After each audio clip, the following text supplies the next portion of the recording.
그렇게 말을 합니다. 열왕기하 16장 말고 그 위에 보면 15장에 요담이라는 왕이 나오는데 그 왕에 대해서는 불과 한 7절 정도밖에 나오질 않아요.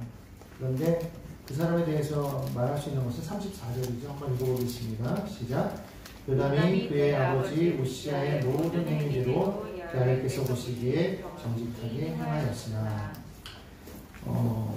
정직하게 행하였으나 그 뒤에는 이제 산당을 제거하지 않았다는 이야기인데, 그러나 어찌됐든 그는 열왕기나 역대하에 보면 하나님 앞에 정직하게 행하는 그런 왕이었다고 그렇게 말을 하고요. 역대하에 보면 하나님께서 그가 정직하게 행함으로 그를 반성하게 행하였다고 그렇게 말을 합니다. 근데 그를 죽었죠. 그리고 나서 그 위에 누가 왕이 되느냐? 오늘 우리가 이것도 본문에 나오는 왕입니다. 아하스라는 사람이 왕이 됩니다. 나이 60살에 왕이 되었고요. 예루살렘에서 16년 동안을 다스렸다고 그렇게 말을 합니다. 자, 오늘 우리가 볼 왕은 바로 이 아하스 왕입니다. 남유다의 12번째 왕이죠. 아하스 왕. 그 당시는 어떤 시대라고 말씀드렸어요? 아수르가 세력을 확장하는 시대였다고 그렇게 말합니다. 그 이전에 우시아 왕 때에는 아수르가 쇠퇴기를 겪고 있어가지고 또 주변에 있는 많은 나라들이 이제 그때를 이용해서 부흥기를 이루었고, 유다도 마찬가지였고 북이스라엘도 그랬고, 물론 우시아가 그 자체적으로 뛰어난 왕이었기 때문에 그랬겠지만, 그러나 지금 이 아하스 왕이 되었을 때는 다시 아수르가 힘을 얻기 시작했던 그런 때라고 말씀을 드릴 수가 있습니다. 자, 그렇게 됐을 때 우리가 지난주에 우리가 나누었죠. 그때 북이스라엘 왕이 아람과 동맹을 맺으면서 동시에 남유다에도 손을 뻗죠. 우리 같이 힘을 합쳐서 아수르를 물리치자고 그렇게 말을 합니다. 자, 근데 그럴 때 아하스 왕이 어떻게 했다고 말했습니까? 거절했더라. 기억나시죠? 네. 거절했더라 그렇게 합니다. 결국은 그것 때문에 아람과 북이스라엘이 남유다를 공격해 들어오는 거예요. 바로 그 시점에서 이 아하스 왕이 마음에 두려움을 얻었어요. 성경에 보면은 그의 마음이 마치 숲이 바람에 흔들리는 것과 같았더라 이렇게 표현을 하고 있어요. 그때 하나님께서 이사야서를 보면 하나님이 이사야 선지자를 그에게 보내는 것을 봅니다. 이사야서 7장에 보면 이렇게 말씀합니다. 이사야 7장 4절에 그에게 이르기를 너는 상강에 조용하라. 르신과 아람과 르말리아의 아들이 신이 노할지라도 이들은 연기라는 두 부직갱이 그루터기에 불과하니 두려워하지 말고 낙심하지 말라. 그렇게 말씀하셨습니다. 하나님이 보실 때 아람과 북이스라엘은 부직갱이와 같았다는 것이죠. 그들을 두려워하지 말라는 거예요. 그러면서 하나님께서 뭐라고 말씀하시면 내가 친히 너에게 한 징조를 내가 보여주겠다고 그렇게 말씀을 합니다. 그러면서 내가 너에게 징조를 보여줄 테니 구하라 라고 말씀하셨어요. 근데 아하스는 놀랍게도 나는 하나님께 구하지 않겠습니다 라고 말합니다. 그것을 이사야서에 보면 뭐라고 말하냐면 내가 하나님을 시험하지 않겠습니다 라고 그렇게 표현을 해요. 하나님을 시험하지 않겠다고 말하는 것이 맞는 것 같지만 사실은 아니에요. 여기서는. 왜냐하면 하나님이 구하라고 말씀하셨을 때에는 그거는 구해야 되는 것이지 그것을 구하는 것이 시험하는 것은 아니라는 것이죠. 하나님께서 말씀하지 아니하였을 때 그렇게 하는 것은 시험하는 것일 수 있죠. 그러나 여기서는 하나님께서 이사야 선지자를 통해서 너에게 친히 내가 징조를 보여주리니 구하라. 넌 뭐 안 구하겠습니다. 하나님께서 이사야 선지자를 통해서 아하스 왕을 책망하십니다. 그러면서 예언의 말씀과 같이 말씀하시는 게 바로 이사야 7장 14절에 나오는 그 유명한 임마누엘 예언이라는 거예요. 하나님께서 친히 직접 몸소 징조를 보여주시겠다고 말씀하시면서 보여준 것이 바로 이사야 7장에 나오는 말씀이에요. 무슨 말입니까? 보라, 처녀가 잉태하여 아들을 낳을 것이요 그 이름을 임마누엘이라 하리라. 임마누엘이라는 이름의 뜻이 무엇이죠? 하나님이 우리와 함께 하신다. 하나님의 이름은요, 임마누엘입니다. 우리와 함께 하신 하나님. 마태복음 28장에서 보면 뭐라고 말씀하고 있습니까? 마지막 절에 볼지어다 내가 세상 끝날까지 너희와 항상 함께 있으리라. 하나님은 함께 하시는 하나님. 그 하나님께서 이 땅 가운데 친히 징조를 보여주신 그 임마누엘 하나님 바로 예수입니다.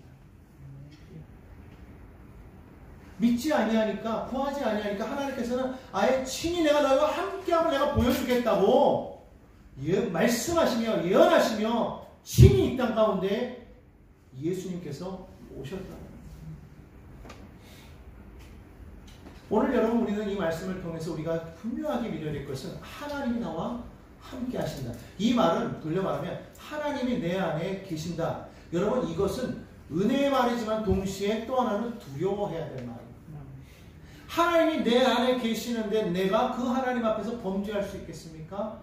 하나님이 나와 함께하고 있는데 내가 하나님 앞에서 죄를 질 수 있겠습니까? 안 된다는 겁니다. 하나님이 나와 함께하는 걸 아는 사람은 누구와 같이 행동하느냐? 요셉과 같이 행동한다는 거예요. 요셉은 그가 형제들에 의해서 애굽에 팔려갔고 거기서 12대장 보디발의 집에 하인으로 있었지만 아무도 보는 사람 없었어요. 보디발이 그에게 말합니다. 너는 나의 아내 외에는 집안에 있는 모든 것을 네 맘대로 책임자로 세웠어요. 그의 아내가 그를 미혹할 때에 아무도 보지 않았습니다. 그럼에도 불구하고 그는 뭐라고 말합니까? 하나님 앞에서 범죄할 수 없다고 말하면서 그의 모든 유혹을 뿌리치고 도망가는 그 모습을 보여줍니다. 우리는 그것을 가리켜서 뭐라고 말합니까? 바로 하나님의 면전의식. 하나님과 내가 얼굴을 맞대고 있다. 하나님이 나를 지금 내 앞에서 바라보고 계신다는 하나님과 함께하고 있다. 즉 코람데오의 사상이라는 것이죠. 코람데오가 뭐냐면 하나님을 내가 이렇게 얼굴과 얼굴로 맞대고 있다. 하나님의 사람들은 하나님과 함께하고 있음을 뭘로 기억해야 되느냐? 코람데오, 하나님과 내가 지금 얼굴을 맞대고 있다. 하나님이 나를 지금 바라보고 계시다. 오늘날 우리 나라에는요 CCTV가 참 많이 발달해서 어디서 우리 숨길 데가 없죠. CCTV가 있으면 죄를 짓지 못하는 거죠. 마치 하나님과 우리가 함께하고 있는 건 뭐와 같으냐? CCTV 앞에 서 있는 것과 똑같은 거예요. 그런 의식을 가지고 살아가야 된다는 것이죠. 요셉은 아무도 보지 않았지만 그러나 하나님이 나를 보고 계신다. 그 마음이 있었기 때문에 아무도 없었어요. 보디발의 아내가 자기밖에 없었지만은 단호하게 물리치고 나아갔다. 오늘 우리 모두에게 그와 같은 분명한 믿음이 있어야 될 줄로 믿습니다. 하나님께서 오늘 우리에게 말씀하시는 것은 임마누엘, 다시 말하면 내가 너희와 항상 함께한다. 내가 너희 가운데 있다라고 고백하시는 거예요. 그래서 그 이름을 여호와 삼마라리라. 여호와 삼마 이름은 무엇이냐? 너희가 어디 있든지 바로 그때 거기에 내가 함께 있는 것이다. 아멘. 내가 새벽 날개 치며 저 바다 끝에 거한다고 할지라도 내가 거기에 있겠다고 말씀하십니다. 오늘 여러분 그렇기 때문에 우리가 이러한 마음을 가지고 우리는 믿음 생활을 해야 될 줄로 믿습니다.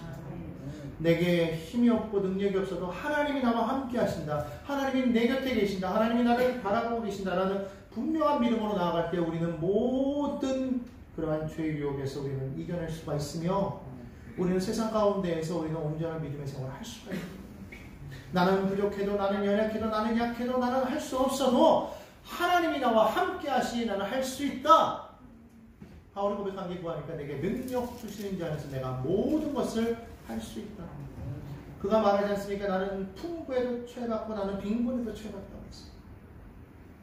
그는 좋을 때도 있었고 나쁠 때도 있었습니다. 강할 때도 있었고 약할 때도 있었습니다.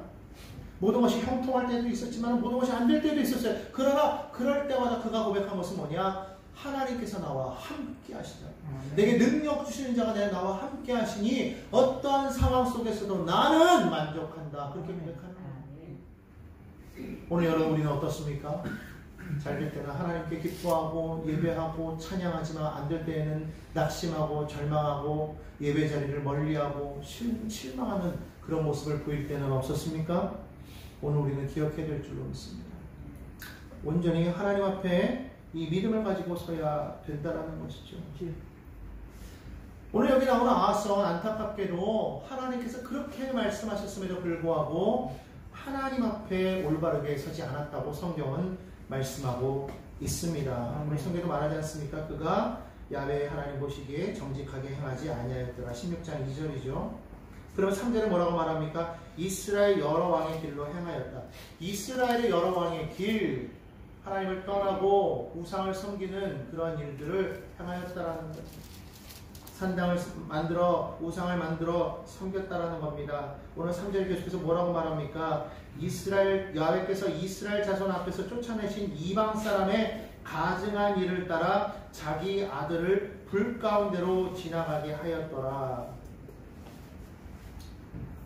흰놈의 골짜기, 역대기 보니까 흰놈의 골짜기에 지나가게 하였더라. 모압과 암몬에 보면 밀곰이라는 그러한 그 우상이 있는데 그들은 이 자녀들을 불에 태워서 제사로 바쳤다고 해요. 인신 제사를. 당시 가나안 땅에는 자녀를 제사로 삼아서 피해 제사를 드리는 그런 것이 많았다고 그렇게 이야기를 해요. 그것을 금하게 하기 위해서 하나님께서 예표를 보여주셨던 것이 바로 아브라함으로 하여금 이삭을 바치게 한 사건이라는 것이죠. 그것을 하나님이 좋아하지 않으신다는 거. 하지 말라. 하지 말아라. 그런데 지금 누가 있습니까? 하나님의 왕권을 부여받은, 하지만 청지기적인 사명을 가진 그가 하나님을 섬기지 아니하고 하나님이 금하신 일을 행했다라는 거예요. 자녀를 불로 지나가게 했다. 하지만 무슨 말입니까? 이방 신을 섬겼다는 거죠. 이것이 하나님 앞에서 크게 악한 일이 되었다고 성경은 그렇게 말씀하고 있습니다. 또한 4절에 보니까 뭐라고 말합니까? 산당들과 작은 산 위와 모든 푸른 나무 안에서 제사를 드리며 분향하였더라. 하나님께서 말씀하실 때 내가 너희에게 정한 그곳에서 너희는 예배하라. 성경에 보면 신명기에 보면 그렇게 말씀하고 있거든요. 우리는 어디서나 예배할 수 있겠지만 그러나 하나님께서는 항상 우리에게 예배의 중심을 정확하게 하라고 말씀합니다. 너희 마음대로 하지 말라는 거예요. 자칫하다가는 너희가 이방 우상을 섬길 수도 있기 때문에 그렇게 되면 어떻게 되느냐? 생명으로부터 끊어지는 거예요. 하나님으로부터 끊어지면 멸망할 수밖에 없기 때문에. 그러니까 너희는 아무 데서나 예배하지 말고 내가 너에게 정한 거기에서 예배하라고 말씀하시는 거예요. 왜 성전을 만드신 거예요? 원래 하나님께서는 성전을 원하지 않으셨지 않습니까? 사람이 지은 성전 속에 하나님이 어떻게 거기에 거하실 수가 있어요? 불가능하죠. 그럼에도 불구하고 하나님께서는 허락하시고 성막을 처음에는 만들어 주셨고 그 다음에는 성전을 만드셨고 그러면서 뭐라고 말씀하십니까? 내가 구름 날개 사이에서 너희와 만나겠다고 약속까지 하시지 않으셨습니까? 구름 날개 사이가 어디예요? 바로 법궤 위에 덮은 그 속죄소, 즉 바로 이 시은좌라고 말하죠. 이 뚜껑, 그 법궤를 덮은 그 뚜껑을 우리가 보통 속죄소 또는 시은좌라고 말하는데 거기에 보면 그릇 천사가 이렇게 양쪽을 서로 이렇게 날개를 받대고서 그렇게 서로 이렇게 마주하면서 성전을 이렇게 보호하고 있단 말이에요.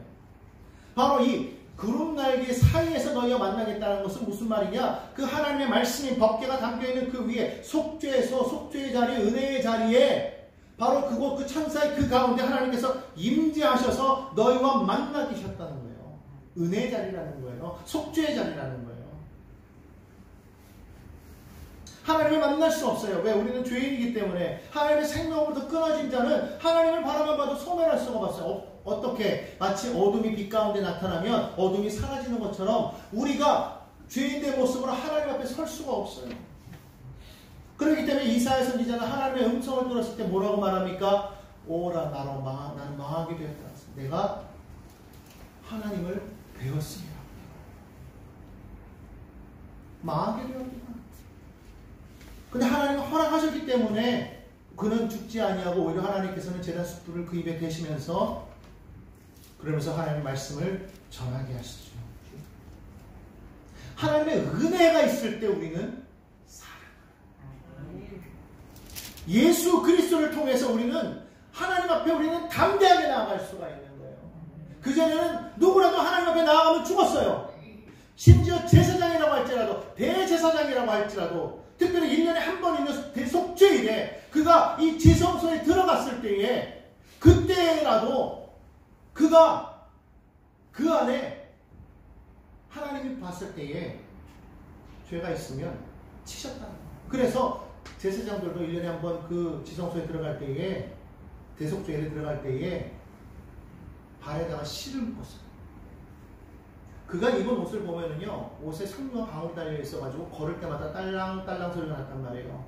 근데 그 안에는, 지성소 안에는 아무나 들어갈 수가 없기 때문에 사람들이 소리로써 안단 말이죠. 아, 지금 제사장이 여기서 뭘 하고 있구나. 근데 소리가 안 들리면은 죽은 거예요. 하나님이 치신 거예요. 그럼 어떻게 하느냐? 줄을 당겨가지고, 들어갈 수 없으니까 당겨서 제사장을 꺼냈다라는 거예요. 그처럼 아무나 성소에, 지성소에 들어갈 수 없었다는 거예요. 그런데 예수님께서 죽으시면서 무엇을 찢으셨습니까? 몸만 찢으신 것이 아니라 바로 이 성소와 수성소를 가로막고 있던 그 휘장을 위로부터 아래까지 가운데를 쫙 찢어버리셨어요. 그래서 히브리서 그냥 뭐라고 말합니까? 우리가 예수 그리스도의 그 보혈로 말미암아 성소에 들어갈 감령을 얻었다고 성경은 말씀합니다. 그전에는 우리가 들어갈 수가 없었어요. 그런데 예수님 때문에, 그 예수님 십자가에서 흘리신 그 보혈의 그 은혜 때문에, 은혜로 말미암아 우리는 하나님 앞에 나아갈 수가 있다. 은혜예요. 그러므로 하나님 앞에 나아가는 건 은혜의 자리입니다. 하나님이 허락하셨을 때 우리는 그 앞에 나아갈 수가 있는 것이죠. 아무 데서나 예배 드릴 수가 없었어요. 그런데 아하스는 아무 데서나 예배 드린 거예요. 더군다나 왕이 마치 옛날 우리와 똑같지 않습니까? 산에서 바위를 바라보면서 물 떠놓고 기도하고, 동네에 보면 큰 나무 있으면 그 나무가 용감하다고 그랬어요. 영감하다고 그래서 그 나무에다 물 떠놓고 기도하고, 그 나무도 그것도 없으면은 달을 보면서 달을 바라보면서 막 몸단장하고 그냥 밤새 기도하고, 여러분 그랬던 것이 불과 얼마 안 되는 우리의 모습 아니었습니까? 세계 어느 나라를 보아도 다들 그렇게 제사하고 예배하고 있다는 말이죠. 근데 그것이 하나님을 기쁘시게 하지 못했어요. 그때 하나님께서 어떤 일을 벌이시느냐, 5절에 보니까 아람의 왕 르신과 이스라엘 왕 르말리아의 아들 베가를 들어서 이스라엘, 유다를 치시는 장면이란 말이에요. 이게 5절에 뭐라고 말합니까? 예루살렘에 올라와서 싸우려 하여 아하스를 애워쌌으나 능히 이기지 못하니라. 사실 능히 이기지 못하였다고 말하지만은 남유다에 어마어마한 그러한 피해를 주었던 것을 우리는 볼 수가 있습니다. 여기서는 지금 큰 이야기가 나오고 있지 않지만은 역대하에 보면은, 역대 27장 8절에 보면 그가 하나님 앞에 범죄하였을 때에 하나님께서 남유다를 통하여서 이 많은 사람들을 다메섹으로 사로잡아가게끔 했던 것이 성경에 나옵니다. 또한 이스라엘을 통하여서 하나님께서 전쟁에서 그들을 치시니 무려 남유다 백성 군사 12만 명이 죽었다고 그렇게 성경은 묘사하고 있어요. 그것 말고도 20만 명이나 되는 사람들을 사로잡아서 사마리아로 데려갔다고 말합니다. 물론 그 이후에 하나님께서 이스라엘에 경고하셔서 단지 너희를 내가 남유다를 징계하는 막대기를 썼을 뿐인데 너희가 이와 같이 행하였으니 하나님이 이것을 너희가 돌려보내지 않으면 내가 너희까지 또 치겠다고 말씀하실 때 그것을 듣고 나중에 20만 명을 돌려보내죠. 오히려 선대하여서 돌려보내는 장면이 나옵니다만 그것은 오늘 이야기하려고 하는 것이 아니고, 어쨌든 결국 그렇게 해서 이 아람과 북이스라엘이 남유다를 완전히 쳐서 정복하지는 아니하였지만 그래도 많은 피해를 입었어요. 근데 이러한 일이 무엇 때문에 생기느냐? 성경은 뭐라고 말씀하고 있느냐? 역대하 28장 6절에 보니까 이렇게 말씀하고 있어요. 이는 그의 조상들의 하나님 야훼를 버렸습니다. 그리고 연이어서 19절에 이렇게 말을 합니다. 이는 이스라엘 왕 아하스가 유다에서 망령되이 행하여 야훼께 크게 범죄하였으므로 야훼께서 유다를 낮추시니라. 하나님께서 손을 뻗어서 도와주겠다고 하는데도 불구하고 아닙니다. 그러고 나더니 결국은 하나님 앞에서 망령되한 일을 행하니까 하나님께서 그를 낮추셨다고 성경 말씀하고 있습니다. 자, 그러면 이렇게 되었을 때에 사람이 다시금 하나님께 나와야 될 텐데 이 아하스는 사람에게 나아갑니다. 하나님께 나아가지 않고 사람에게 나아갑니다. 어디로 갑니까? 바로 아수르 왕에게로 나아갑니다. 합니다. 지난번에 우리가 성경에서도 읽었지만 아수르 왕에게 편지를 보냈죠. 바로 16장 7절에 나와 있습니다. 지난주에도 읽었는데 다시 한번 읽어보겠습니다.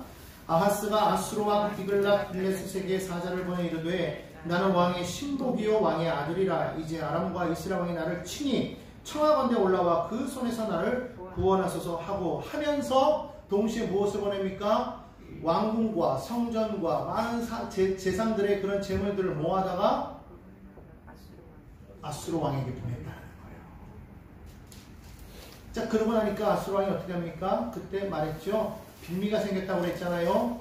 그래서 쳐들어옵니다. 아람을 쳐들어가서 아람을 멸망시키죠. 여기까지는 좋았단 말이에요. 여기까지는 좋았어요. 아, 이제 됐구나. 그런데 아수르 왕이 어디까지 옵니까? 북이스라엘을 공격하고 나아가서 남유다까지 공격을 하기 시작했다는 거예요. 사람에게 도움을 요청하고 자기가 할 수 있는 모든 방법을 동원했는데도 불구하고 소용이 없었다. 여러분, 하나님의 백성들이요, 하나님을 믿고 난 이후에 하나님 앞에 온전히 서지 아니하고 자꾸만 인간적인 방법으로 자꾸만 나아갈 때가 있어요. 그럴 때 하나님께서 처음에는 계속 경고하십니다. 돌아와라. 내가 너와 함께 할 것이다. 내가 너를 도울 것이다. 너는 나만을 바라보라. 하나님께서 계속해서 말씀하시는 거예요. 그럼에도 불구하고 그 하나님의 말씀에 귀를 꽉 들어맞고, 아닙니다. 하나님은 너무 멀리 계시고 내게는 지금 이 사람이 중요하니 이 사람을 붙잡겠습니다. 아니, 저 사람이 중요하니 저 사람을 붙잡겠습니다. 붙잡고서 나아갔더니 하나님께서 어떻게 하시더라? 오히려 그 사람을 통해서 큰 해를 입히시더라. 이 사람 믿었더니 그 사람이 배신하고 떠나가 버린 거예요. 저 사람을 믿었더니 그 사람이 내 뒤통수를 치는 겁니다. 믿는 덕기에 발등이 찍혀버리는 거예요. 그런 일들 여러분 얼마나 많이 당합니까? 아무리 내가 그 사람에게 잘해줘도, 아무리 그 사람에게 선대하여도 사람은요 뒤통수를 치더라고요. 여러분, 우리가 정말 하나님의 백성으로서 하나님의 말씀을 들을 때 우리는 자꾸만 어디로 나아가야 되겠습니까? 하나님께로 나아가야 될 줄로 믿습니다.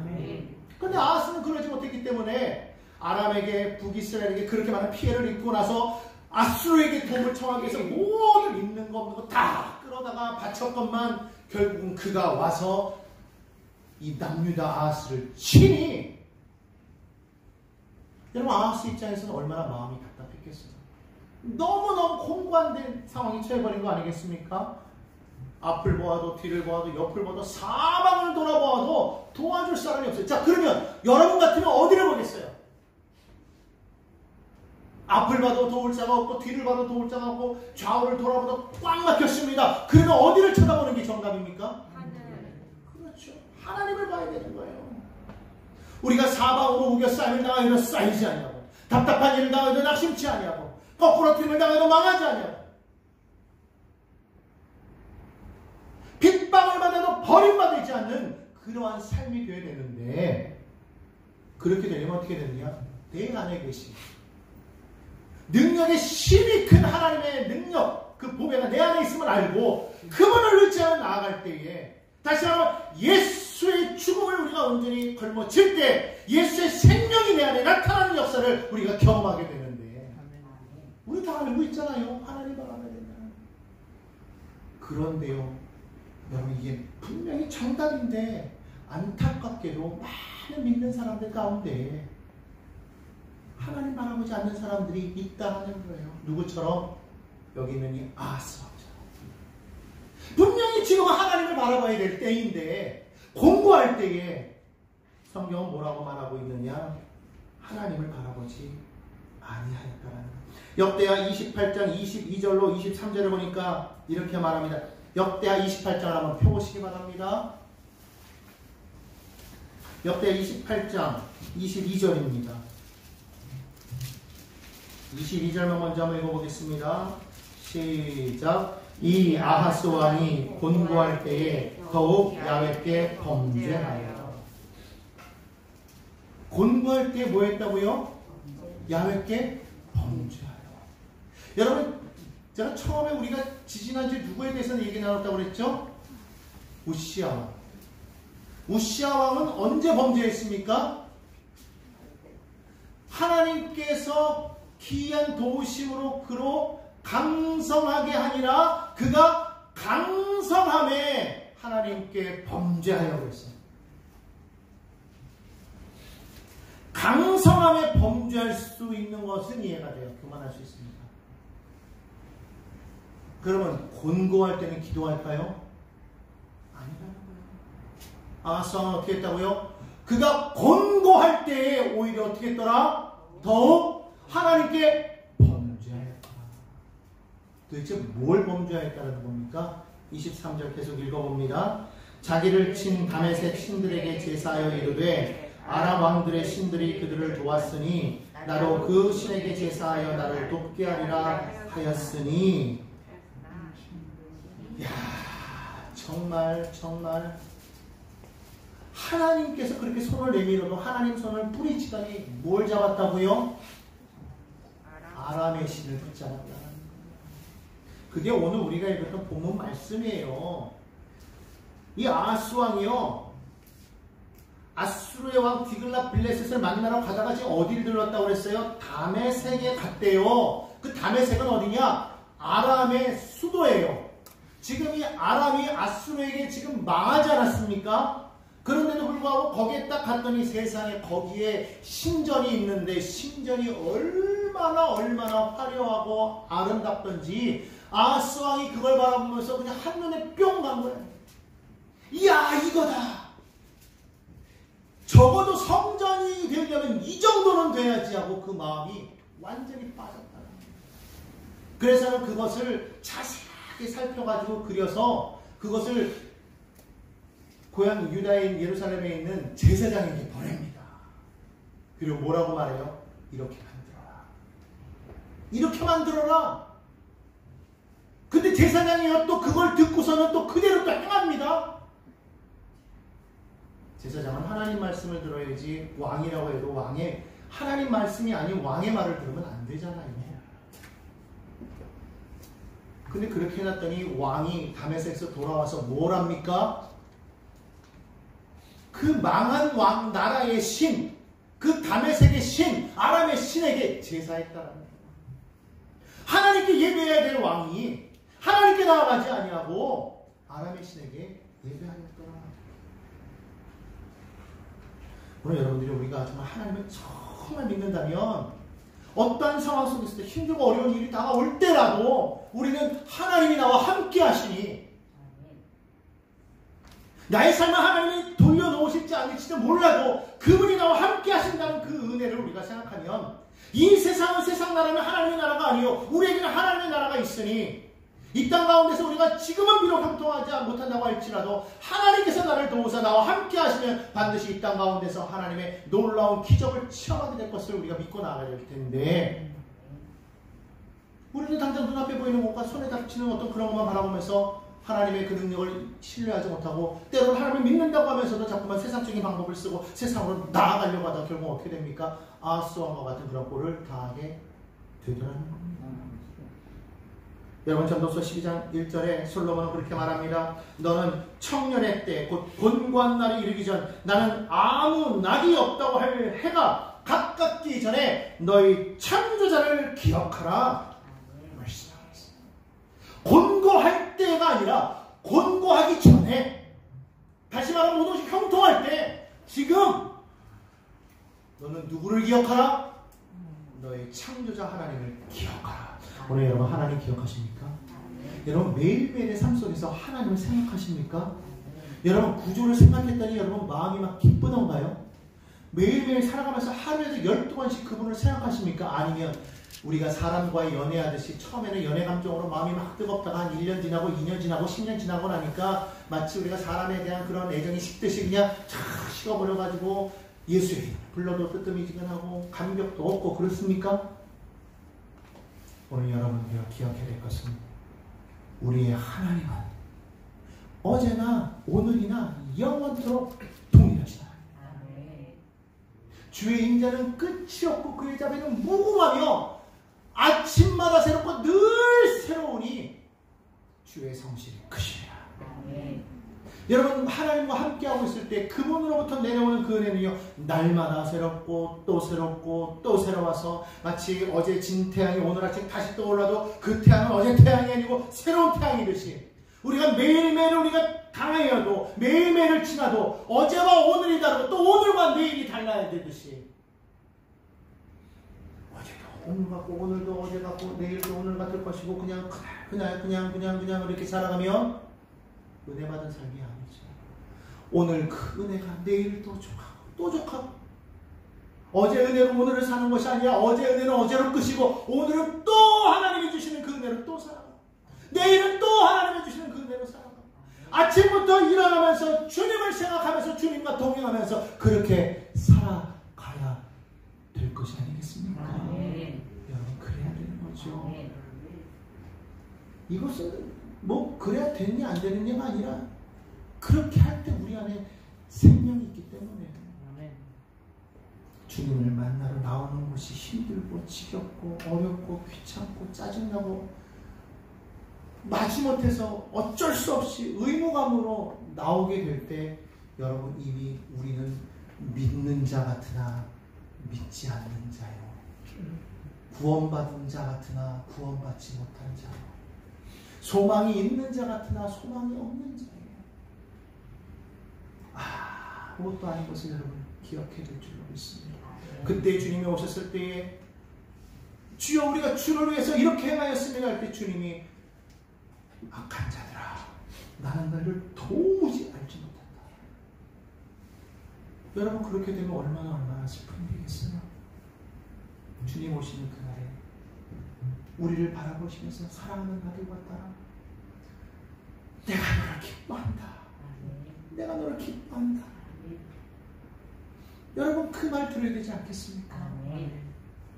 날마다 예수님 바라보시면서 그 예수님의 그 은혜가 여러분 삶 가운데 차고 넘침으로 말미암아 날마다 생명의 강물이 흘러넘치게 되기를 주님의 이름으로 간절히 부탁드립니다. 세월이 흘러도 모든 것이 끊어져도 아브라함처럼 믿음이 연약하여지지 않게 로마서 4장 19절의 말씀 읽고 마칩니다. 그가 100세나 되어 자기 몸이 죽은 것 같고 사라의 태가 죽은 것 같음을 알고도 믿음이 약하여지지 아니하고